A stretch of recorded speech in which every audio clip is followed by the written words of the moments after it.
Takže ahojte babi, v dnešnej časti by som vám rada ukázala, ako správne využívať alebo používať korektory na tvár, ktoré miesta pomocou akej farby a akých korektorov zakryť a ktoré by sme chceli potlačiť, respektíve prekryť. Takže na začiatok by sme si predstavili našu modelku Lenku, ktorá má ideálnu tvár na toto, keďže vidíme, že má tu troška presvítajúce zelené žilky alebo červené podráždené miesta, ktoré by sme chceli radi prekryť.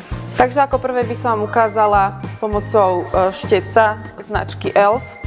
Concealer Brush, ako správne naniesť zelený korektor, ktorý je určený na červenané miesta, alebo keď máme červené výrážky. Môžeme si ho naniesť kľudne na štetec, alebo hneď na tvár. Vidíme, že tu má modelka začervenané miesto. Nemusíme sa obávať tej zelenej farby, vieme si to krásne dostratená naniesť na tú pleť a ešte make-up nám to potom krásne prekryje. Môžeme si to naniesť aj v okolí nosa, keďže tam máme troška červenané miesta.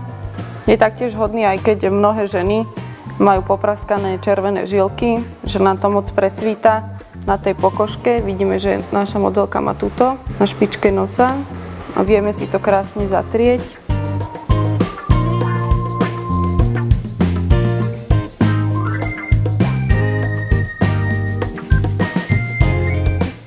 Takže ako ďalšie si ukážeme, ako prekrývať zelené žilky. Môžeme tieto časti prekrývať pomocou štetca. Ja používam štetce značky e.l.f., ktoré sú veľmi cenovo dostupné a sú vhodné aj pre dámy, ktoré ešte len začínajú.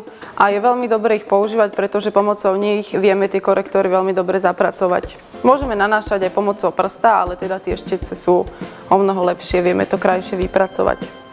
Máme teda trošku také dlhšie korektory, ale o to lepšie prekrývajú, čiže kľudne si môžeme naniesť pomocou prsta na dlaň a pomocou našej telesnej teploty sa lepšie vie naniesť na tvár. Zostane taký prispôsobivejší. Vidíme, že naša modelka má oblasť pod očami, má tam také rozšírené žilky zelenej farby, takže si tam ten korektor nanesieme.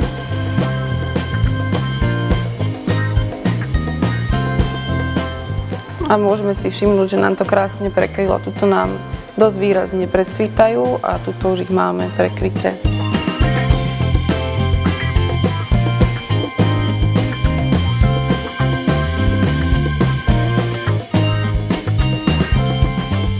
Takže ako si môžeme všimnúť, neprekrývam len pod očami, ale modelka naša má aj na čele dosť presvítajúce žilky, čiže treba ich zakryť všade, kde ich vidíme.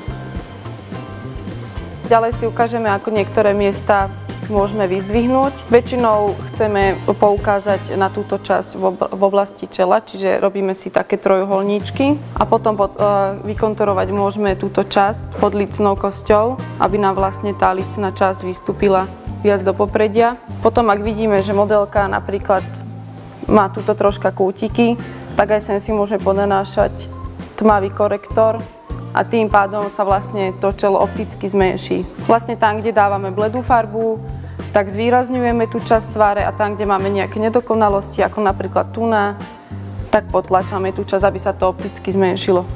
Môžeme si to ukázať. Vždy ten korektor by mal byť tmavšej farby od pokožky, aby sme teda tú časť vedeli potlačiť. Môžeme si ho tiež zapracovať na dlani, aby sa nám lepšie nanášal. A môžeme pokračovať. Korektor si môžeme nanášať smerom od ucha smerom k perám a urobíme si ako keby taký trojuholníček. Pri uchu to môžeme dať širšie a smerom k perám troška zúženejšie. Nanesieme si ten korektor aj do oblasti čela. Nanášame ho zvisle, čiže z hora dole, aby sme si spravili menšie to čelo. Korektor si taktiež môžeme naniesť aj do časti alebo v okolí nosa. Keď ho chceme zúžiť, tak nanášame ho tmavý, zvisle od obočia smerom ku koreňu nosa. A samozrejme, ak ho chceme opticky skrátiť, tak na špičke nosa si môžeme spraviť takú kuličku ako Mickey Mouse. Naša modelka je moc vážna. Troška ju rozosmejeme. Keď to máme takto, tak môžeme použiť ďalej bledý korektor, ktorým chceme tie miesta rozjasniť, ale predtým si musíme dobre očistiť štetec, aby sa nám tie farby nezmiešali. Takže ako som spomínala, bledy si tiež rozpracujeme a môžeme teda nanášať. Tuto sme ten nos opticky zúžili a keď chceme, aby bol efekt dokonalejší, nanesieme si ten bledy tuto na špičku hore. Tým sa nám vlastne tá časť rozjasní a môžeme pokračovať do toho trojuholníčka. Ono to vyzerá najskôr všelijako. Máme také indiánske líčenie, ale potom je na konci veľmi dôležité to dobre rozpracovať, aby nám nevznikli flaky a aby sa to krásne zlialo dokopy. Taktiež môžeme naniesť trojuholníčky do oblasti pod oči, keďže túto časť chceme zvýrazniť.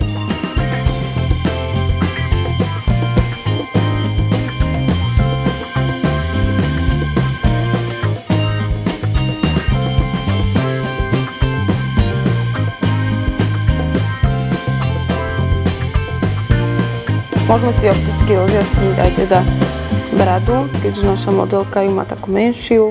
Netreba tam potlačať s tmavým, ale naopak rozjasniť trošku s bledým.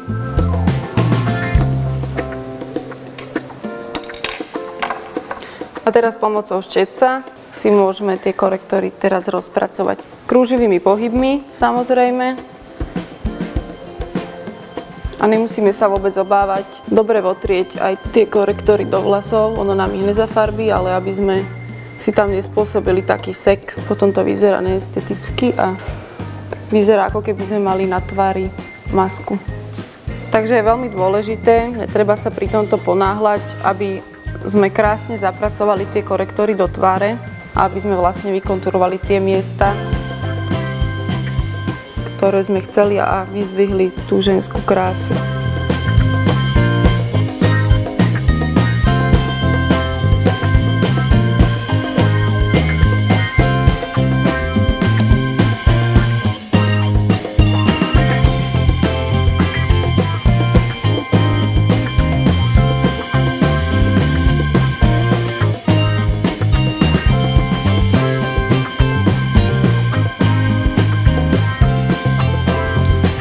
Takže milé dámy, naše kontúrovanie máme ukončené a pozerajte ďalšiu časť nášho videa, kde si dokončíme toto kontúrovanie pomocou tekutého make-upu.